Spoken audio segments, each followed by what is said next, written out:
For cheap PoE currencies, visit aoeah.com. Check the link in the description, you get 3% off with the code ARIAD.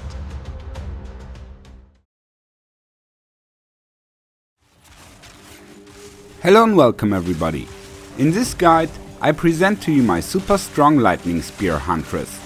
She works fine in the early game yet, so you can start playing towards the endgame build right from the beginning. The playstyle is similar to the lightning arrow ranger, offering the same advantages, and you can get quite much power for low costs. It is excellent for speed farming and offers various settings for different situations and goals. I will summarize all necessary information, so let's get started. First, the active skills. The lightning spear is of course the main attack. It triggers lightning bolts that hit multiple targets, similar to the Javelin in Diablo 2. 100% of the physical weapon damage is converted to lightning damage, and this attack is also enhanced by frenzy charges, which we will get by combat frenzy. The four most important support gems are martial tempo, lightning infusion, primal armament and innervate. This adds a lot of damage and some extra attack speed. The fifth support gem can be mobility for more movement speed while shooting, or long shot for extra damage to distant targets, or lightning penetration for more damage to resistant monsters. The second skill you should have is disengage, which provides an additional dodge move and counts as a melee attack. Support gems are not that important here. I also use spear stab, where I have the gems ruthless, close combat, pursuit and heft, a mix of damage and stun build-up. However, gems like devastate or demolisher for breaking armor are also possible. Spear throw is binded to a key as well, just for the case. In the early game it helped me to defeat bosses when mana was empty. So we don't have many active skills here, making the gameplay very comfortable. There are no combos we need to perform. Over 90% of the time we only need one skill button. I definitely recommend running with WASD control, so you can shoot simultaneously. Like that you can profit from all the benefits this build offers. Since we still have a lot of space for various buff skills, we can use it extensively. Combat frenzy is included as we needed to generate the charges for the lightning spear, and Herald of Thunder is worthwhile as well. Combat frenzy is supported by profusion, and I also play clarity for more mana regeneration. In Herald of Thunder I have lightning exposure to reduce the monster's resistances, concentrated effect and lightning mastery. Now we come to the interesting buffs, the various companions, but you can only activate one at a time. The Rhoa Mount is pretty cool for speed farming because you can shoot at full movement speed, but it can also be very risky. Monsters can throw you off, and when falling down from the mount you are unable to move for a second, so this can be very dangerous. Additionally, you don't have the dodge roll when mounted up. Pressing the spacebar makes you jump off in a controlled manner. If things get tight and monsters surround you, you should quickly dismount and continue fighting by foot. So you need to have a good reaction and make the right decisions. While unmounted, the Rhoa Mount also serves as distraction. But when playing unmounted, it's better to choose another companion, for which we need the active skill Tame Beast. It works as follows. You cut the skill gem as usual and bind the skill to a key. Then you need to find an elite monster you want to tame, apply the skill to the monster and then kill it. The skill gem then transforms into a buff gem with the corresponding monster. Of course, monsters with auras are nice, as they will also buff the player character. So I have crafted 3 different gems. One companion with a haste aura, which adds additional attack and movement speed, one with the resistance aura, and one with the invulnerability aura. When the monster fights, it regularly emits a buff in a certain radius, which makes you invulnerable for about 4 seconds. You will recognize the buff by the golden shimmer on your character.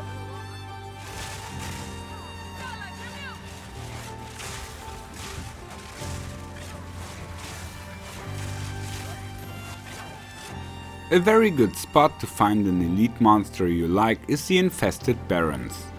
You need to find the small camp with a checkpoint, as 2 elite mobs always will spawn there.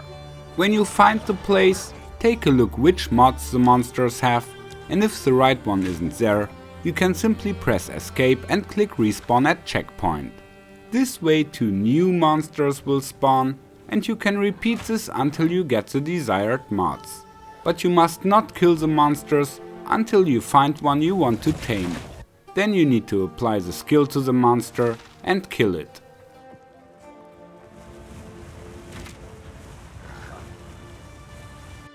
Now the passive tree.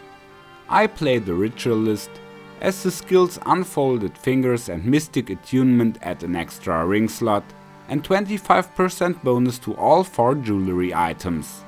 This makes it very easy to reach full resistances, and jewelry has very important affixes like damage, spirit or mana regeneration.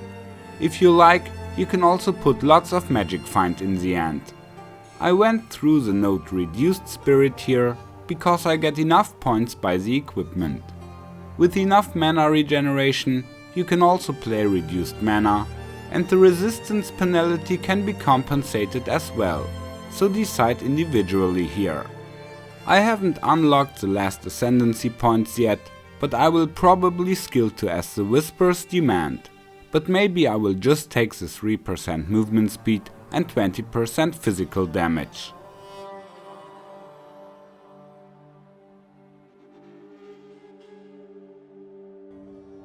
Here you can see my regular tree. The main focus is on attack speed and damage.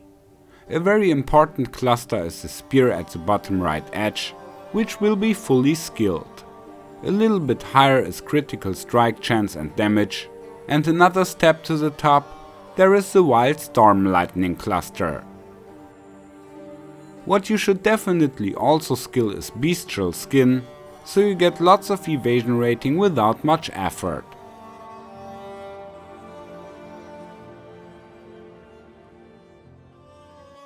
Finally, the equipment. The weapon should have as much physical damage as possible, and preferably also lightning damage. Increased attack speed or elemental damage are also nice to have, and there is nothing wrong with some mana and life per kill. On the other parts, we want to get enough resistances. I favor the armor type only with evasion rating, but mixtures with energy shield or armor are also possible. The chest should definitely be purely evasion to maximize the efficiency of the passive node bestial skin. Evasion, strength and life points are also welcome on all items to make the Huntress more durable. On the shield we also want to have a high block chance, on the shoes movement speed, and on the helmet increased critical hit chance. On gloves and rings, extra lightning damage and increased lightning damage are welcome, and on the jewelry pieces, it's good to get as much mana regeneration as possible. On armor and amulet, we also need spirit points for the buffs. That's basically everything you need to know yet. You can't do much wrong, and the gameplay is very simple and straightforward. You have the choice between different companions and can switch them at any time. There are still skill buttons left, but I don't feel like I need anything else while playing. If you like, you can make individual adjustments, of course. You can find a planner link in the description below. I say goodbye, take care, and may the loot be with you.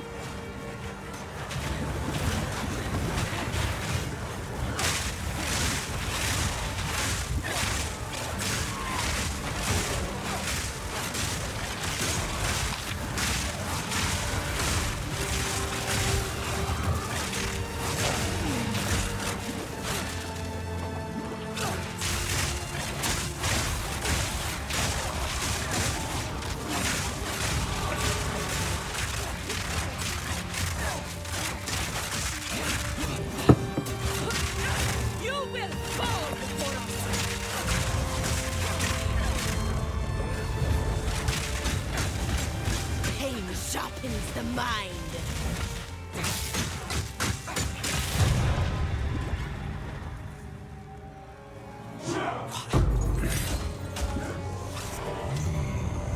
For a smart fella, you're right, fool. The ends justify the Straight through the heart. sacrifice is the only path.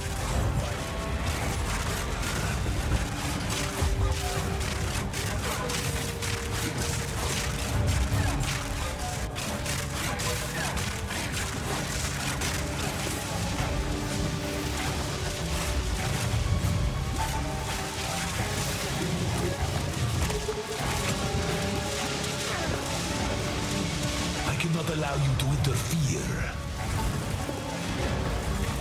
Let me show you what... What? How? Get up! Get up!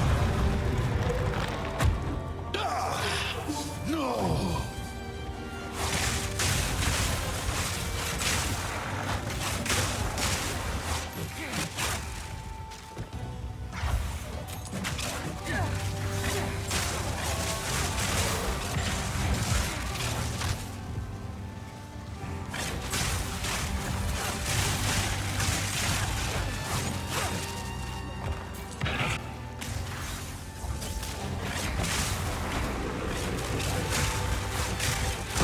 Proof of me prowess.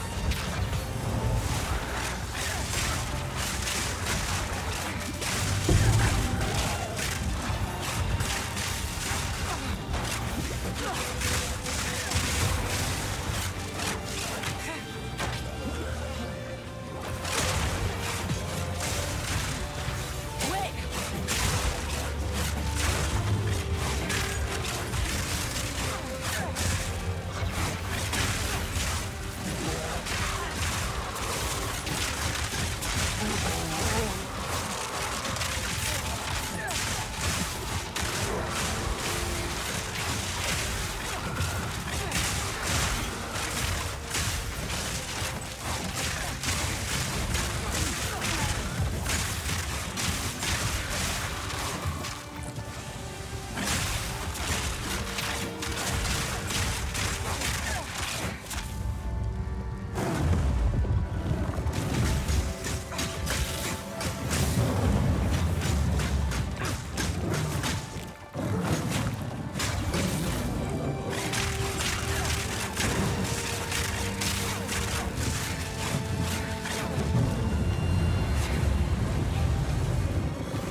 Slowly but surely.